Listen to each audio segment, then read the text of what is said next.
சிம்மம் ராசி இது ஒரு சாதாரண ராசியே கிடையாதுங்க. ஏன்னா இந்த சிம்ம ராசி பிறப்பாலேயே கிங்காக இருக்கக்கூடிய ஒரு ராசி.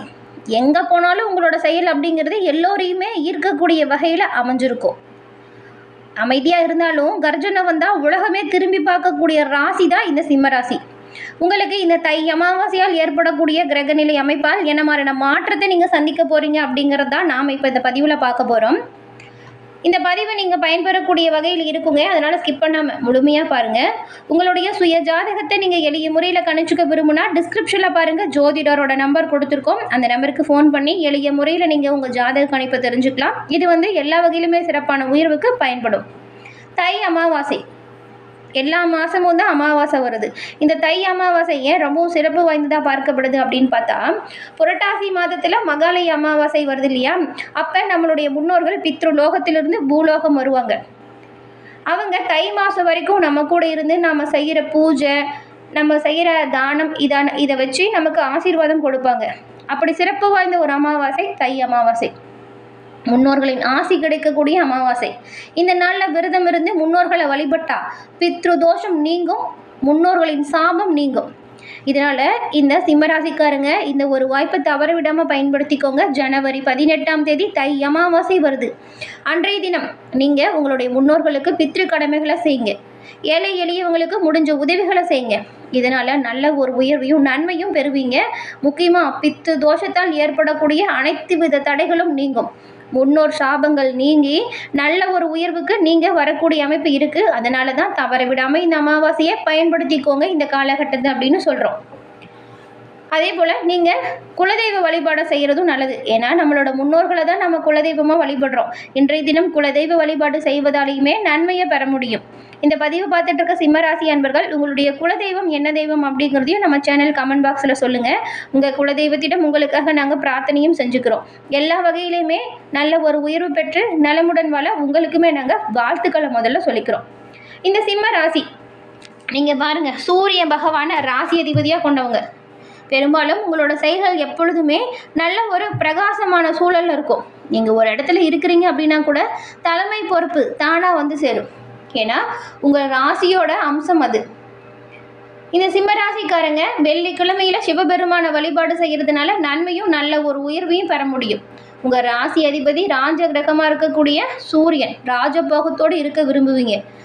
அந்த விருப்பம் சிவபெருமானின் அருளால் நிறைவேறும். உங்களுக்கு சிவபெருமான் பிடிக்கும் அப்படின்னா ஓம் நமச்சிவாயா போற்றி அப்படிங்கிற மந்திரத்தையும் மறக்காமல் 3 முறை பதிவிடவும் செய்யுங்க.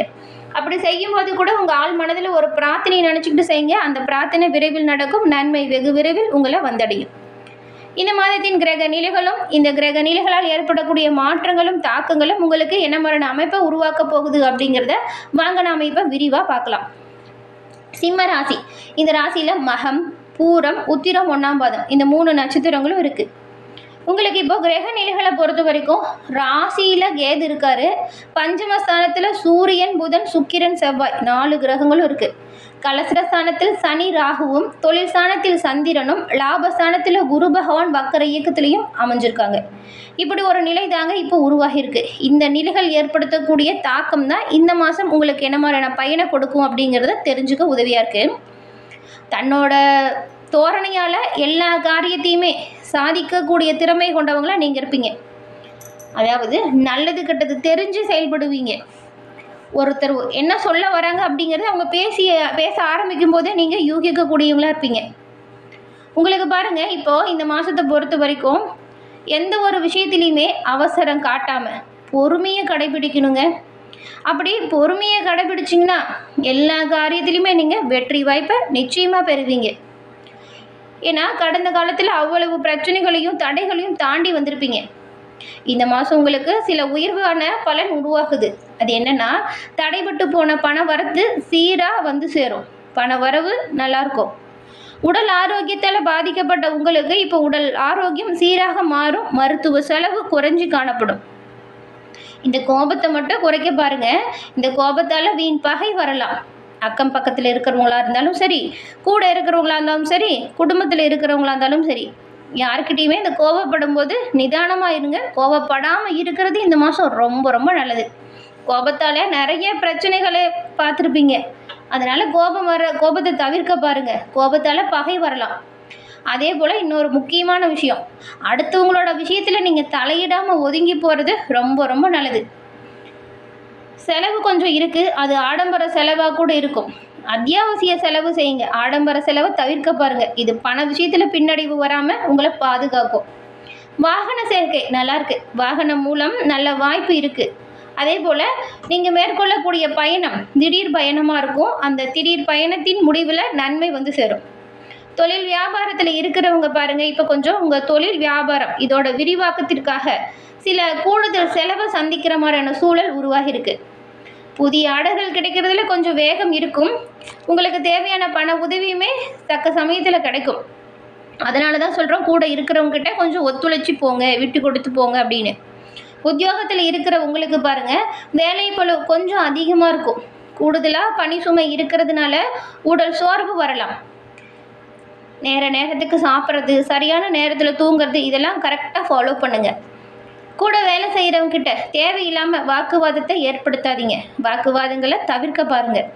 குடும்பத்தில் இருக்கிறவங்க சொல்கிற விஷயத்த சாதாரணமாக எடுத்துக்காதீங்க. கவனமாக கேட்டு அவங்களுக்கு தேவையான விஷயத்த செஞ்சு கொடுங்க.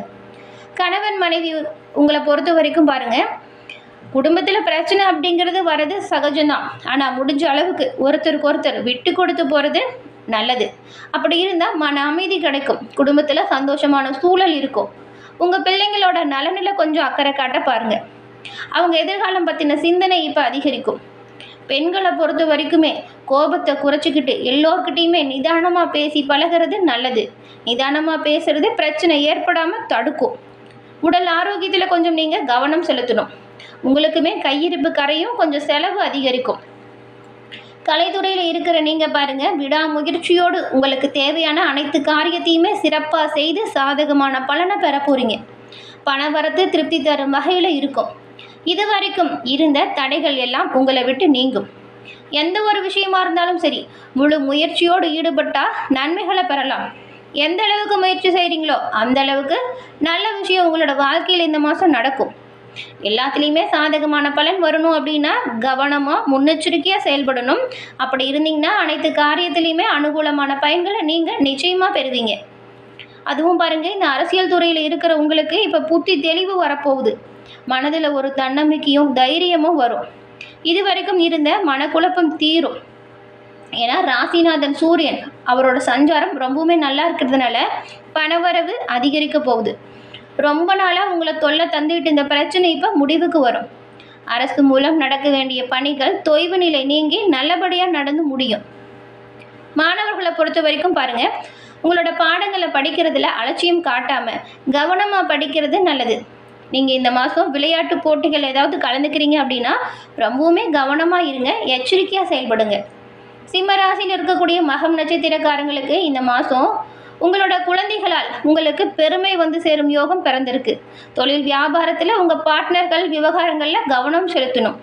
அதே போல் புதுசாக ஆர்டர் ஏதாவது வருது அப்படின்னா திட்டம் தீட்டி செயல்படணும். திட்டம் இல்லாமல் செயல்பட்டால் அது தாமதமாக வரும். உங்ககிட்ட வேலை செய்கிற வேலையாட்கள்கிட்டையுமே நீங்கள் கவனமாக இருக்கணும். நல்ல முன்னேற்றம் இருக்குது. சரியாக நீங்கள் பிளான் பண்ணி பண்ணால் எல்லாமே நல்லதாக இருக்கும். வீண் அலைச்சல் மற்றும் வீண் விரயம் ஏற்படாமல் கவனமாக செயல்பட்டால் நல்லது. பூரம் நட்சத்திரக்காரங்களுக்கு இந்த மாதம் ரொம்ப நாளாக நடந்து முடியாத காரியம் ஒன்று இப்போது நல்லபடியாக நடக்கும். எந்த ஒரு விஷயமா இருந்தாலும் சரி திட்டம் போட்டு செயல்படுங்க, நல்லது நடக்கும். பலன்கள் சற்று தாமதமாக வரலாம், ஆனால் நீங்கள் உழைக்கிறத குறைக்கக்கூடாது. மற்றவங்களோட பிரச்சனைகளில் வீணாக தலையிடாமல் இருக்கிறது நல்லது. நண்பர்களாக இருக்கிறவங்க கூட இந்த காலகட்டத்தில் விரோதிகளாக மாறிடுவாங்க, கவனமாக இருங்க. உத்திரம் 1ஆம் பாதம் கொண்டவங்களுக்கு இந்த மாதம் கூட்டு தொழிலில் இருக்கிறவங்க ஒருத்தருக்கு ஒருத்தர் விட்டு கொடுத்து அனுசரித்து போகணும். உத்தியோகத்தில் இருக்கிறவங்க நிர்வாக திறமை வெளிப்படும். இதனால் நல்ல ஒரு உயர்வுக்கு வருவீங்க. மேல் அதிகாரியின் ஆதரவு உங்களுக்கு பக்கபலமாக இருக்கும். பதவி உயர்வு, சம்பள உயர்வு, மேல் அதிகாரிகளின் அனுசரணை இது எல்லாமே உங்களுக்கு உண்டாகுது.